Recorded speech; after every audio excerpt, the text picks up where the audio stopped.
The cold wind swept through the small town as Liam tightened his thin jacket around himself. His stomach grumbled, reminding him that he hadn't eaten much since the morning. In his pocket, he had only a single crumpled dollar, his last bit of money. He had planned to buy a small snack from the corner store, just enough to hold him over until dinner. As he walked down the street, he saw an old man sitting alone on a bench, his hands trembling from the cold. His clothes were worn, his shoes tattered. The man looked up, his eyes filled with exhaustion, as if life had beaten him down one too many times. Liam hesitated. He had barely enough for himself. Why should he give it away? But something about the man's empty gaze tugged at his heart. Without thinking twice, he reached into his pocket, pulled out the dollar, and handed it to him. "Here, sir," Liam said softly. "I hope this helps." The man looked at the dollar, then up at Liam, his expression unreadable. Slowly, a smile crept onto his face. "Thank you, son," he whispered. Liam nodded and walked away, feeling both lighter and heavier at the same time. He had nothing left now, but for some reason, his heart felt full. Little did he know, that single dollar would set off a chain of events that would shake the entire town to its core. Liam wasn't the kind of boy who had much to give. At 15, he had already learned how to stretch a dollar, how to go without, and how to ignore the hunger pangs that sometimes kept him awake at night. His mother worked 2 jobs, barely making ends meet, and his father had left years ago, leaving them to fend for themselves. Despite their struggles, Liam had always been taught to be kind. "No matter how little you have," his mother would say, "there's always someone with even less." But today, as he walked away from the old man, doubts started creeping in. He had given his last dollar away. Was that really the right thing to do? He tried not to think about it as he made his way home. Their small apartment was cramped, with peeling wallpaper and a heater that barely worked, but it was home. His mother, exhausted from her long shift at the diner, greeted him with a tired smile. "How was school, sweetheart?" she asked, setting down her worn-out purse. "Same as always," Liam replied, leaving out the part about giving away his last bit of money. He knew she would worry. That night, as he lay in bed, his stomach still empty, he wondered about the old man. Where did he go? Did that single dollar even help? He hoped so, but he had no way of knowing. The next morning, Liam woke up early and walked to school, as usual. The town was small, the kind of place where everyone knew everyone. As he passed by the same bench where he had seen the man the day before, his heart sank. The bench was empty. The old man was gone. Shrugging it off, he continued his day, pushing the thought aside. But just as he sat down in class, something strange happened. The school principal, Mr. Dawson, entered the room, looking around with an unreadable expression. "Liam Carter, can you come with me for a moment?" Whispers spread through the classroom. Liam's heart pounded. Had he done something wrong? He got up hesitantly and followed Mr. Dawson to the office. To his surprise, a man in a suit was waiting for him.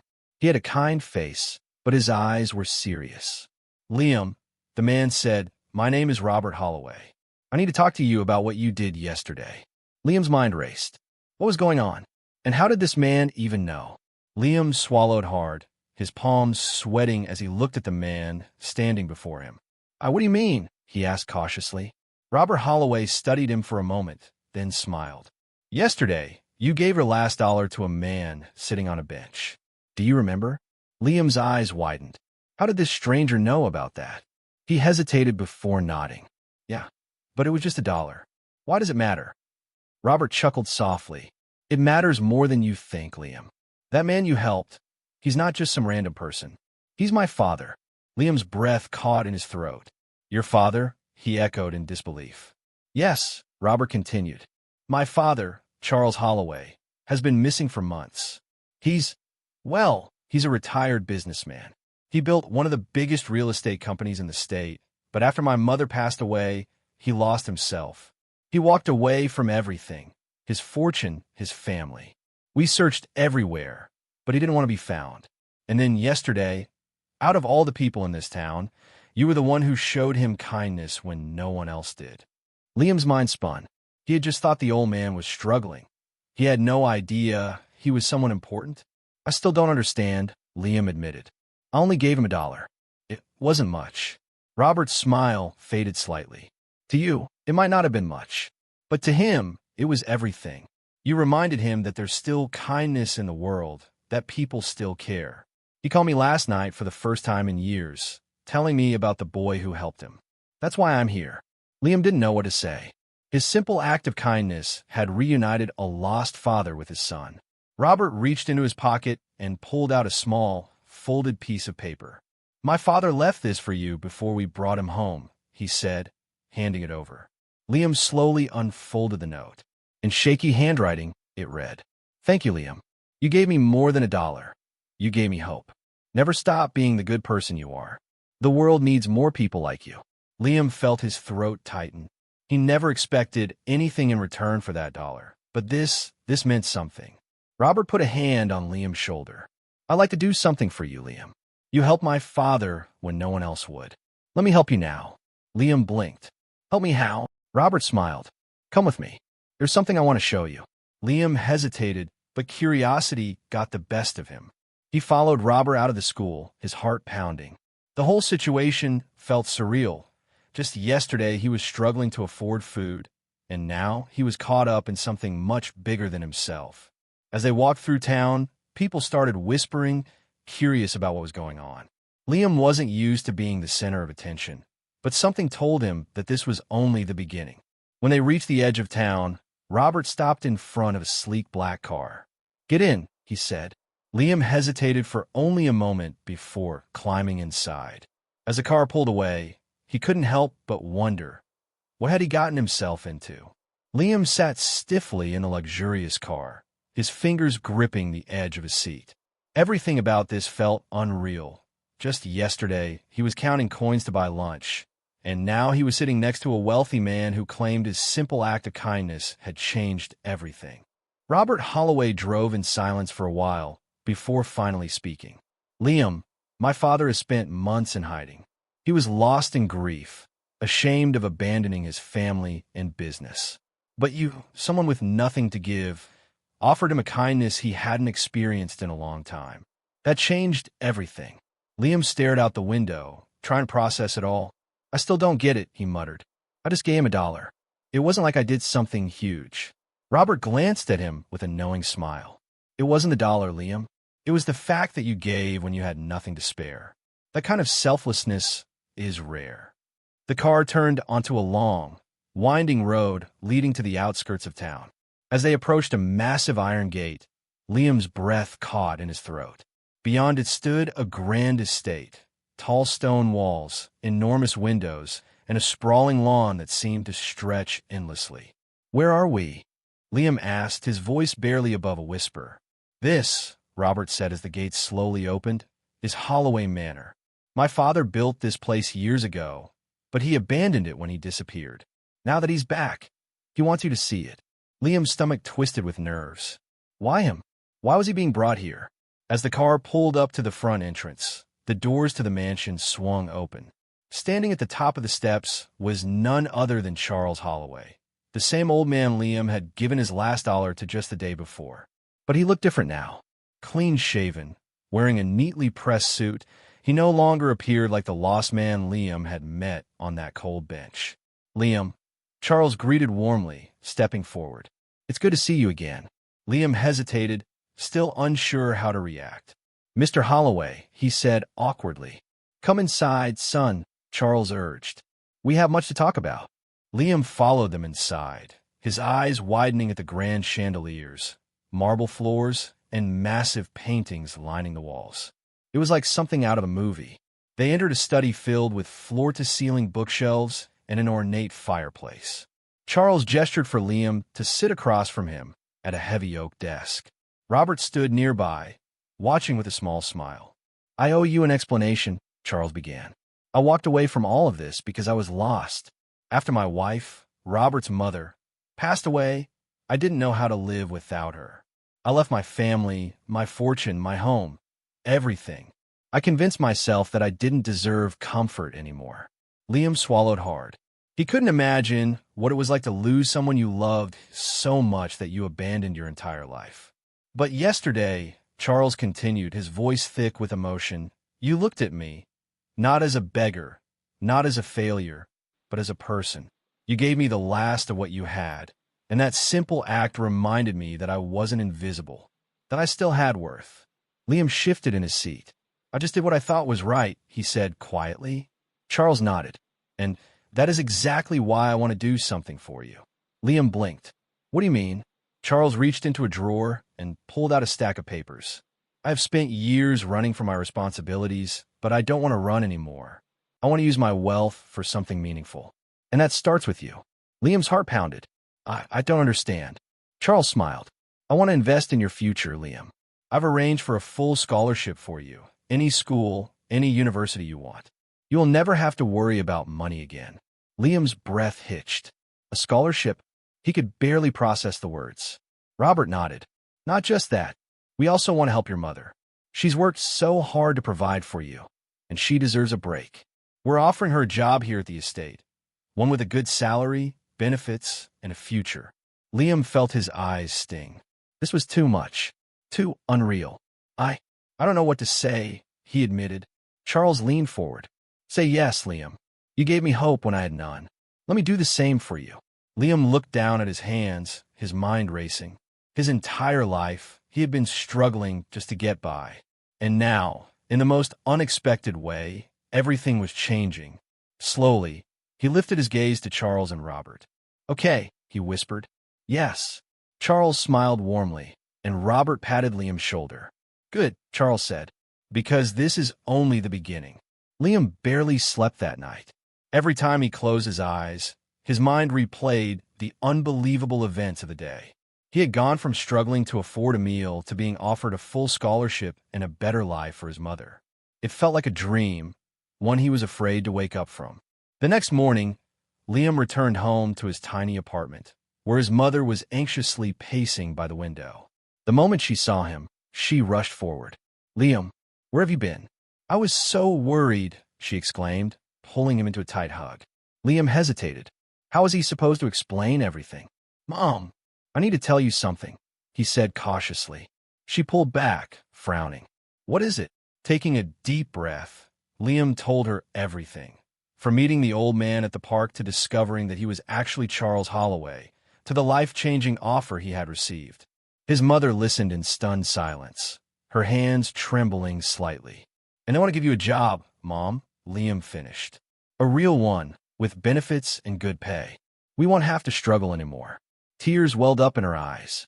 Liam, this doesn't happen to people like us. Are you sure this is real? Liam gave her a small smile. I didn't believe it at first either. But it's real, Mom, and it's happening. Despite her shock, his mother's pride shone through. You have the biggest heart, Liam. I always told you that kindness matters. And look, it led you here. That same afternoon, Robert personally came to their apartment to take them to Holloway Manor. As Liam and his mother stepped through the grand doors, the reality of their new future settled in. Charles greeted them warmly. Mrs. Carter, he said, addressing Liam's mother, your son is an incredible young man, and if you're willing, I'd love for you to manage the staff here at the estate. Liam's mother wiped at her eyes, overwhelmed. I don't know what to say. Charles smiled. Say yes, and let us take care of you for once. With a shaky nod, she accepted. Over the next few weeks, Liam's life transformed. He was enrolled in one of the best private schools in the city, his tuition fully covered. At first, it was intimidating. His new classmates came from wealth and privilege, a world so different from his own. But Liam refused to let fear hold him back. He threw himself into his studies, determined to make the most of this opportunity. However, challenges still arose. Some students sneered at him, whispering about how he didn't belong. He's just a charity case. One of them scoffed in the hallway one day. Liam clenched his fists but reminded himself why he was here. He wasn't going to let arrogance ruin his future. Instead of retaliating, he focused on proving that he belonged, not because of money, but because of his determination and hard work. Meanwhile, his mother flourished in her new job. For the first time in years, she wasn't exhausted from juggling multiple jobs. She had financial stability and, more importantly, peace of mind. As months passed, Liam's confidence grew. He excelled in his classes, earning the respect of both his teachers and peers. Even the students who had once doubted him began to acknowledge his hard work. One evening, Charles and Robert invited Liam and his mother to dinner at the estate. As they sat around the grand dining table, Charles raised his glass. "To Liam," he said proudly, "a boy who reminded me that kindness is the most valuable currency of all." Liam smiled, glancing at his mother. Their journey hadn't been easy, but now, for the first time in his life, he saw a future full of possibilities. And all of it had started with a single dollar. Months had passed since Liam's life had changed forever. He still remembered the day he had given away his last dollar, never expecting anything in return. Yet that single act of kindness had opened doors he never could have imagined. One evening, Liam walked through the beautifully maintained gardens of Holloway Manor. His mother was nearby, chatting happily with other staff members, something he never thought he'd see. The lines of exhaustion had faded from her face, replaced by a glow of contentment. She was finally at peace, working in a place that treated her with respect. Liam, too, had grown. He no longer carried the weight of constant worry about where their next meal would come from. Instead, he focused on his studies, knowing that his future was now in his hands. He had always been smart, but now he had resources, guidance, and support, things he had never had before. One afternoon, Charles invited Liam to his study. The old man sat by the fireplace, flipping through a worn leather notebook. "You remind me a lot of myself when I was younger," Charles said, looking up at Liam. Liam frowned. "But you grew up rich," he said, confused. Charles chuckled. "That's what most people think. But my father wasn't always a millionaire. He worked as a carpenter, and we struggled just like you and your mother did. The only reason I made it out of poverty was because someone believed in me and gave me a chance. Just like you." Liam was stunned. He had never considered that Charles had once faced similar struggles. "Kindness changed my life too, Liam," Charles continued. "That's why I've always looked for ways to give back. And now, it's your turn." Liam sat up straighter. "What do you mean?" Charles handed him a small envelope. Inside was a check made out in Liam's name. But this wasn't just any check. It was a starting fund for something greater. "I want you to use this money to help others like you," Charles said. "People who need a second chance. I believe you'll know exactly how to do that." Liam's eyes widened. I don't know what to say." Charles smiled. "Say yes. And promise me one thing. Never forget where you came from." Liam swallowed hard, overwhelmed by the responsibility, but also deeply honored. "I promise," he said firmly. Over the next few years, Liam kept that promise. He worked hard in school, went on to college, and used the funds Charles had given him to start a scholarship program for kids from underprivileged backgrounds. He never let success change who he was, because he knew better than anyone that wealth meant nothing without kindness. The small town that once saw him as just a poor boy now saw him as an inspiration. His story spread far and wide, and soon, people from all walks of life came forward to support his cause. And it all started with a single, selfless act, a boy giving away his last dollar, not knowing that kindness always finds its way back. Life has a way of rewarding those who act with a pure heart. Liam never expected anything in return when he helped a stranger, yet his kindness changed not just his life, but the lives of many others. This story reminds us that no act of kindness is ever too small. Whether it's a dollar, a kind word, or a simple gesture, we never know how deeply it can impact someone. So, ask yourself, when was the last time you helped someone without expecting anything in return? Because the truth is, kindness has a way of coming back when we least expect it.